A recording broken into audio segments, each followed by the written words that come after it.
সেনাবাহিনীকে জনগণের মুখোমুখি করার অপচেষ্টা চলছে বলে মন্তব্য করেছেন বিএনপির ভারপ্রাপ্ত চেয়ারম্যান তারেক রহমান। সোমবার রাজধানীতে বিএনপির মিডিয়া সেল আয়োজিত ইফতার মাহফিলে অংশ নিয়ে তিনি এমন মন্তব্য করেন।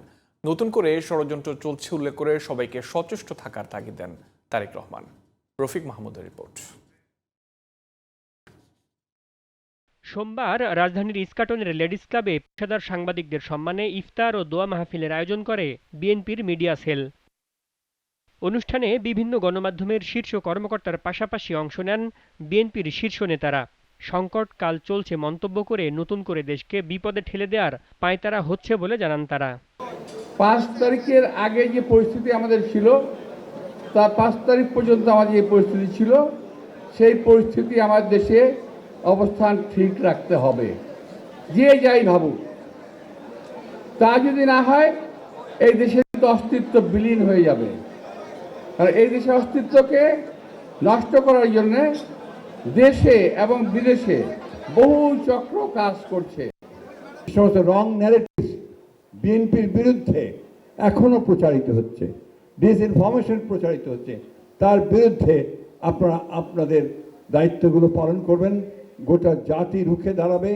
বাংলাদেশকে এই অস্থিতিশীল করার চক্রান্তের বিরুদ্ধে আমরা সবাই এক হয়ে কাজ করব। অনুষ্ঠানে প্রধান অতিথি হিসেবে লন্ডন থেকে ভার্চুয়ালি যুক্ত হন বিএনপির ভারপ্রাপ্ত চেয়ারম্যান তারেক রহমান।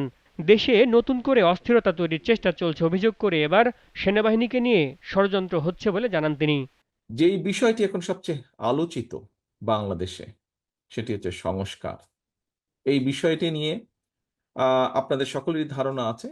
প্রথমত 2017 সালে, পরবর্তীতে পর্যায়ক্রমিকভাবে আমরা সংস্কার প্রস্তাব জাতির সামনে উপস্থাপন করেছিলাম। যতবারই আমরা আনুষ্ঠানিকভাবে উপস্থাপন করেছিলাম, আপনাদের ভেতর থেকে অনেকেই সেই অনুষ্ঠানগুলোতে ছিলেন। একটু আগে মহাসচিব সাহেব যেই কথাটি বলেছেন ওনার বক্তব্যে, যে কোথাও কিছু একটা কেউ হয়তো করার চেষ্টা করছে।